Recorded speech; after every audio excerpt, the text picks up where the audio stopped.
Saya Yesi Eka Efrianti dari kelompok 7 ingin menjelaskan tentang rasio hutang atau dalam bahasa Inggris disebut dengan debt ratio. Adalah rasio yang digunakan untuk mengukur seberapa besar perusahaan mengandalkan hutang untuk membiayai asetnya. Kreditur juga dapat mengukur seberapa tinggi risiko yang diberikan kepada suatu perusahaan.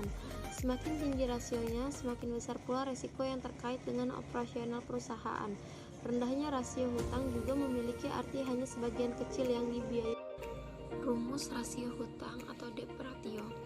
Rasio hutang atau debt ratio dihitung dengan membagikan total hutang dengan total aset yang dimilikinya. Rumus rasio hutang atau debt ratio. Rasio hutang sama dengan total hutang atau total aset. Perkenalkan diri, nama saya Yuniferya Nadraha, NPM 1912111071. Di sini saya akan menjelaskan materi tentang rasio profitabilitas. Rasio profitabilitas adalah rasio perbandingan untuk mengetahui kemampuan perusahaan untuk mendapatkan laba dari pendapatan terkait penjualan aset dan ekuitas berdasarkan pengukuran tertentu.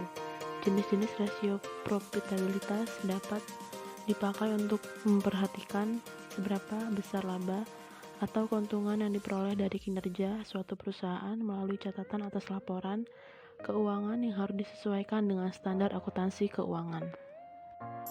Fungsi rasio profitabilitas. Rasio profitabilitas diperlukan untuk pencatatan transaksi keuangan, biasanya dinilai oleh investor dan kreditur untuk menilai jumlah laba investasi yang akan diperoleh oleh investor dan besar laba perusahaan untuk menilai kemampuan perusahaan membayar utang kepada kreditur berdasarkan tingkat pemakaian aset dan sumber daya lainnya, sehingga terlihat tingkat efisien perusahaan. Rasio profitabilitas mengungkapkan hasil akhir dari seluruh kebijakan keuangan dan keputusan operasional yang dilakukan oleh manajemen suatu perusahaan di mana sistem pencatatan kas kecil juga berpengaruh. Beberapa jenis rasio profitabilitas. Yang pertama, margin laba kotor merupakan rasio profitabilitas untuk menilai persentase laba kotor terhadap pendapatan yang dihasilkan dari penjualan. Laba kotor yang dipengaruhi oleh laporan arus kas menamparkan besar laba yang didapat oleh perusahaan dengan pertimbangan biaya yang terpakai untuk memproduksi produk atau jasa. Rumus perhitungan laba kotor sebagai berikut. Contohnya, laba kotor perusahaan PT Mega Sejahtera 48 juta, total pendapatan perusahaan 55 juta. Maka gross profit margin perusahaan PT Mega Sejahtera laba kotor dibagi total pendapatan dikali 100%, yaitu 48 juta dibagi 55 juta dikali 100%, hasilnya adalah 87%. B. Margin laba bersih. Net profit margin atau margin laba bersih merupakan rasio profitabilitas untuk menilai persentase laba bersih yang didapat setelah dikurangi pajak terhadap pendapatan yang diperoleh dari penjualan. Margin laba bersih disebut juga profit margin ratio. Rasio ini mengukur laba bersih setelah pajak terhadap penjualan. Selanjutnya, rasio pengembalian aset. Tingkat pengembalian aset merupakan rasio profitabilitas untuk menilai persentase keuntungan atau laba yang diperoleh perusahaan terkait sumber daya atau total aset, sehingga efisiensi suatu perusahaan dalam mengolah asetnya bisa terlihat dari persentase rasio ini. Rumus rasio pengembalian aset sebagai berikut. Contoh, perhitungan ROA dengan memakai data laporan keuangan sebuah perusahaan. Diketahui laba bersih perusahaan sebesar 180 juta dengan total aset 20 juta. Maka hitunglah ROA perusahaan. ROA sama dengan laba bersih dibagi total aset. ROA sama dengan 180 juta dibagi 20 juta sama dengan 9%. Selanjutnya, rasio pengembalian ekuitas merupakan rasio profitabilitas untuk menilai kemampuan perusahaan dalam mengembalikan laba dari investasi pemegang saham perusahaan tersebut dinyatakan dalam persentase. ROE dihitung dari penghasilan perusahaan terhadap modal yang diinvestasikan oleh pemilik perusahaan. Rumus dari ROE sendiri yaitu laba bersih setelah pajak dibagi ekuitas pemegang saham. Contohnya, berdasarkan laporan keuangan yang diterbitkan pada tanggal 31 Desember 2017, PT Mega Sejahtera bergerak di sektor konstruksi memiliki laba bersih setelah pajak sebesar 500 juta. Total ekuitas pemegang saham adalah sebanyak 800 juta.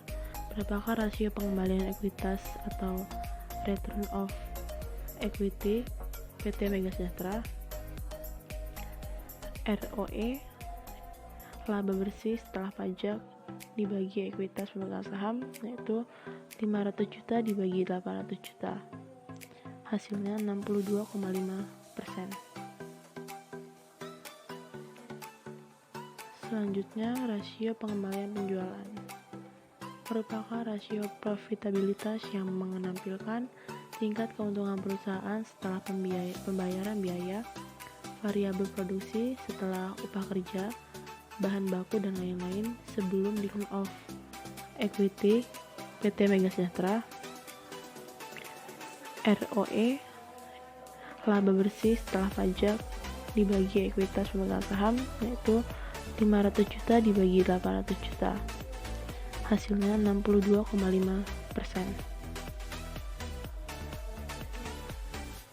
Selanjutnya, rasio pengembalian penjualan merupakan rasio profitabilitas yang menampilkan tingkat keuntungan perusahaan setelah pembayaran biaya, variabel produksi setelah upah kerja, bahan baku dan lain-lain sebelum dikurangi pajak dan bunga.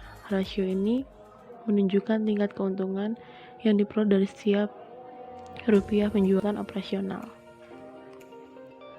Selanjutnya, pengembalian modal yang digunakan merupakan rasio yang mengukur keuntungan perusahaan dari modal yang dipakai dalam bentuk persentase.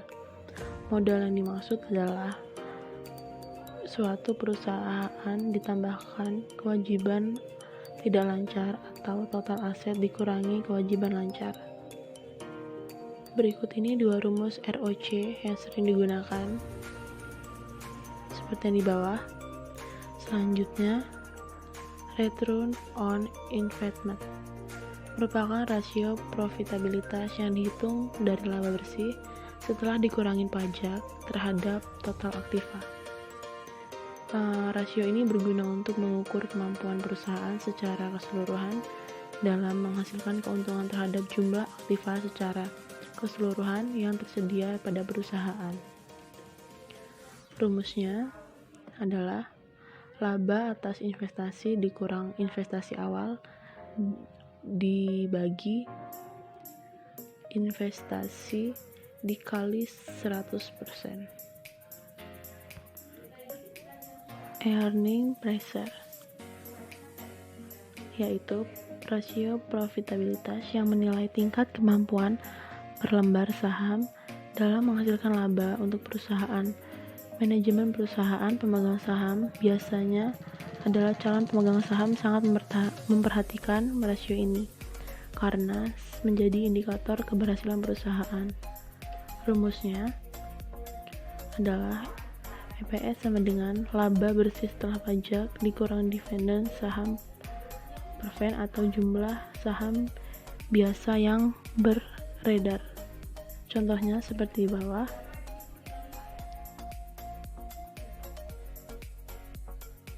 Assalamualaikum warahmatullahi wabarakatuh. Izin memperkenalkan diri, nama saya Ariska Maidasari dari kelas 3 MAP 2. Saya di sini ingin menjelaskan mengenai rasio nilai pasar. Apa sih yang dimaksud dengan rasio nilai pasar? Bagi perusahaan yang memiliki modal di sektor dalam bentuk saham, pasti akan memperhitungkan rasio nilai pasar. Jadi, rasio nilai pasar adalah rasio yang memperhitungkan harga saham dengan laba, nilai buku per saham, hingga arus kas. Selain itu, rasio nilai pasar juga memperhitungkan kondisi pasar saham dengan kinerja perusahaan. Nah, selanjutnya, manfaat rasio nilai pasar. Apa saja sih manfaat dari rasio nilai pasar? Jadi, manfaat rasio nilai pasar adalah tidak hanya berguna bagi koperasi, tapi juga kepada pihak eksternal seperti investor. Berikut ini ada beberapa manfaat dari rasio nilai pasar, diantaranya sebagai berikut. Manfaat yang pertama yaitu sebagai tolak ukur koperasi dalam memberikan imbalan investasi kepada investor melalui pembagian dividen perusahaan. Manfaat yang kedua, bagi investor, rasio ini merupakan rasio penilaian dan evaluasi bagaimana berinvestasi. Rasio ini juga ternyata mampu menunjukkan kinerja sekuritas dalam pasar modal. Dan untuk manfaat yang terakhir adalah salah satu dasar penilaian yang digunakan untuk melakukan investasi jangka panjang maupun jangka pendek. Dalam jangka panjang, investor mengejar pembagian dividen, sedangkan untuk jangka pendeknya, investor mengejar capital gain. Jenis-jenis rasio nilai pasar. Rumus rasio nilai pasar digunakan untuk menilai sekuritas perusahaan publik. Berikut ini ada 4 jenis rasio nilai pasar. Yang pertama, yaitu ada price earning ratio atau PER. Rasio ini adalah rasio yang digunakan untuk mengetahui harga wajar saham perusahaan dalam perhitungannya. PER menggunakan perbandingan antara harga saham dengan harga perusahaannya. Rumusnya adalah PER sama dengan harga per saham dibagi earning per share. Jadi, untuk jenis rasio yang kedua yaitu rasio pendapatan per lembar saham atau biasa disebut dengan earning per share yang disingkat menjadi EPS. Rasio ini menunjukkan jumlah uang yang dihasilkan dari setiap lembar saham. Semakin besar nilai EPS, semakin besar juga keuntungan yang diterima oleh pemegang saham. Untuk earning per share ini digunakan rumus laba bersih dikurang laba preferred dibagi dengan rata-rata tertimbang saham yang beredar. Jenis selanjutnya di sini ada dividend payout ratio. Rasio ini berguna untuk mengukur berapa persentase laba yang digunakan untuk membayar dividen. Rumusnya adalah dalam kurung total dividen dibagi dengan laba bersih yang dihasilkan dikali dengan 100%. Jadi, rasio pembayaran dividen dikatakan baik bila mana secara berkelanjutan meningkat dari tahun ke tahunnya. Dan untuk jenis yang terakhir ada dividend yield ratio. Rasio ini berguna untuk menghitung berapa jumlah dividen tunai yang dibagikan ke pemegang saham biasa. Rumusnya adalah dividend yield ratio sama dengan dalam kurung dividen per share dibagi market flow per share dikali dengan 100%. Dan menurut saya, rasio yang terakhir sangat membantu karena dengan rasio ini, investor dapat mengetahui arus kas dari investasi yang mereka tanamkan.